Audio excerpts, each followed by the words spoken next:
Do you ever arrive home from a week-long vacation feeling like time slipped through your fingers, only to watch a single afternoon at work stretch into what seems like an eternity?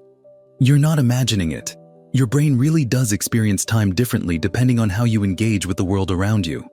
In this video, we'll uncover the time paradox by exploring why novelty and attention contract or expand your sense of duration, how your memory's density alters retrospective judgments of time, and what role dopamine plays in the subjective flow of minutes and hours. We'll begin by examining how unfamiliar experiences, like exploring a new city, light up multiple neural pathways, creating a rich tapestry of memories that, in hindsight, makes days feel longer. Then, we'll contrast that with routine tasks at work that engage your brain on autopilot, leading to sparse memory encoding and the unsettling feeling that time is dragging. Along the way, you'll see simple animations illustrating brain circuits firing in response to novelty versus habit. Finally, we'll equip you with a practical temporal toolkit, techniques like micro-novelty breaks, mindful time anchoring, and intentional memory cues to help you reshape your experience of time, whether you're in the office or on holiday. By the end, you'll understand not only why time flies or crawls, but also how to bend your own clock toward presence and satisfaction. When you step into a new place, maybe a bustling market in Marrakesh or a hidden trail in your hometown park, your brain lights up like a camera switching from 10 frames per second to 30, capturing every color, every shape, every sound in high definition. That surge of attention comes from your hippocampus and midbrain dopamine neurons detecting prediction errors, moments when reality surprises your expectations, and signaling that this matters, store it. In psychological terms, novelty increases your memory density, packing more memorable moments into the same clock time. Imagine watching a movie. Scenes with rapid cuts feel longer on screen because your mind processes more individual frames, whereas lingering shots seem to blur by. Neurologically, those extra frames are glutamate-driven bursts in the hippocampus creating vivid memory traces. So when you look back, a day filled with new experiences actually contains more timestamps, making it feel extended. This is why a vacation packed with first-time thrills can feel like 2 weeks in one, while a predictable morning commute vanishes before you've even arrived. In the next section, we'll see how the opposite process, autopilot routines, drains those neural frames and warps your moment-to-moment sense of duration. When your day is a loop of familiar tasks, checking emails, clicking through spreadsheets, commuting the same route, your brain shifts from the hippocampus's vivid memory encoding into the dorsal striatum's autopilot mode, like switching from a high-definition camera to a simple motion detector. In this mode, prediction errors vanish because everything unfolds exactly as expected, so dopamine release dips and your neural frame rate drops to its lowest setting. Imagine watching a movie recorded at 10 frames per second. With fewer frames to process, minutes drag on without memorable highlights, leaving you stranded in a temporal slow motion where the clock hands seem glued. Philosophers call this the empty time of habit, where awareness retreats and consciousness flattens out. Your subjective present dilates, stretching every moment into what feels like an eternity.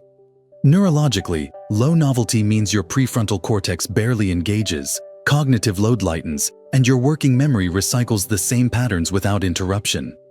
This creates a deceptive illusion.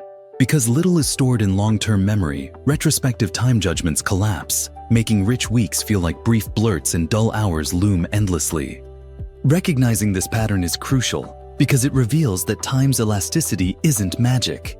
It's a byproduct of how your brain filters and prioritizes experiences. In the next segment, we'll explore practical temporal toolkit techniques to inject novelty and mindfulness into routine, so you can reclaim a richer, more balanced sense of time whether you're on vacation or at your desk. Start by scheduling micro-novelty breaks every 60 to 90 minutes. Stand up, change your environment for just 2 minutes. Step outside for a breath of fresh air. Look out a window and name 3 new details you haven't noticed before, or swap your usual desk view with a quick walk to a different room. These tiny detours trigger those hippocampal prediction error signals again, boosting dopamine and resetting your internal clock's frame rate so that even routine hours feel punctuated with fresh moments. Next, practice mindful time anchoring by planting mental flags throughout your day. At the start of each new task, take a deep breath. Notice one physical sensation, the weight of your pen, the hum of your computer, and silently label the moment. Now beginning report. Now checking messages. These anchors work like timestamps in your memory, creating a more detailed record when you look back, so the dense markers stretch subjective time and inject presence into each segment. Combine these with a simple end-of-hour review. Spend 30 seconds noting one highlight and one lowlight of the past hour, assigning each a score from 1 to 10.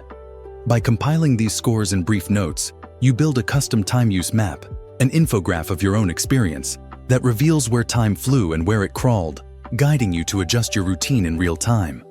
Through micro-novelty, mindful anchoring, and quick reflections, you reclaim control over your internal clock, transforming the way you perceive each minute, whether on vacation or at your desk. To enrich your retrospective sense of time, introduce intentional memory cues into your day. Snap a quick photo or jot a one-line note whenever you experience a positive or surprising moment. Your brain will later use these anchors to reconstruct a fuller narrative of your day, making even routine weeks feel more substantial in memory. You can also employ the mental filing technique. Before you switch tasks, pause for a breath and mentally catalog what you just learned, felt, or observed, like filing a folder in your mind, so your hippocampus tags it as significant rather than letting it drift into oblivion. If you work from home or travel frequently, consider keeping a digital log, 3 bullet points at day's end, so you build a visible timeline that counteracts the compression effect of monotonous days. Philosophers like Henry Bergson argued that time's true measure isn't clocks but duration, the qualitative richness of lived experience, and these simple acts of documentation bridge the gap between objective hours and subjective meaning. By combining micro-novelty breaks, mindful anchoring, quick reflections, and intentional memory cues, you create a multi-layered temporal tapestry that slows down your lived experience in real time and accelerates it in memory. In our next and final segment, we'll weave all these strategies into a seamless daily routine that ensures your subjective clock remains under your control, whether you're sipping coffee at dawn or watching the sunset on a distant shore. Here's how to weave all these techniques into a fluid daily routine that keeps your subjective clock in check from dawn to dusk. Begin each morning with a novelty splash by spending the first 5 minutes of your day outside your usual environment. Open a different window, sip coffee in another chair, or read a random fact you've never encountered before. Next, before you dive into work, perform a single mindful anchor. Take a full breath, notice 3 sensations in your body, and label "Now starting work," planting a mental flag. During your work blocks, set a gentle timer for 60 to 90-minute intervals and treat each alarm as an invitation for a micro-novelty break. Stretch, look outside, or notice a new detail in your surroundings. At each break, practice a quick 2-sentence journal entry on your phone, one highlight and one surprise, creating both reflection and intentional memory cues. After lunch, swap a habitual walk with a curiosity walk. Choose a new route or set a small observational challenge like spotting 5 different textures to jumpstart hippocampal learning. In the afternoon, lean on if-then plans. If you feel time dragging, then pause to catalog one new insight you've gained today. As the day winds down, take 2 minutes to scan your memory map by reviewing your micro-journal entries, rating each on presence and novelty, then jot a one-line gratitude note. Finish with an evening ritual. Before bed, breathe deeply and repeat your chosen reframed belief, abundance, progress, or worthiness, anchoring it in your neural pathways. Over days and weeks, this integrated routine transforms every hour into a richly textured experience and ensures that, whether at work or on vacation, your subjective sense of time aligns with meaningful engagement rather than mindless drift. By now, you've learned that time isn't a fixed river, but a landscape you can shape with attention and intention. By filling your days with small, novel moments, anchoring your awareness in the present, creating memory cues that enrich your reflections, and weaving micro-practices into a seamless routine, you reclaim both the speed and depth of your experience. Whether you're savoring a weekend getaway or navigating a demanding work week, these tools give you the power to stretch or condense your subjective clock at will, turning every moment into an opportunity for presence and meaning. If you found this temporal toolkit helpful, give this video a like, share it with anyone who's ever felt time slip away or drag on, and subscribe to Mind Unlocked for more brain hacking strategies that put the power of perception back in your hands.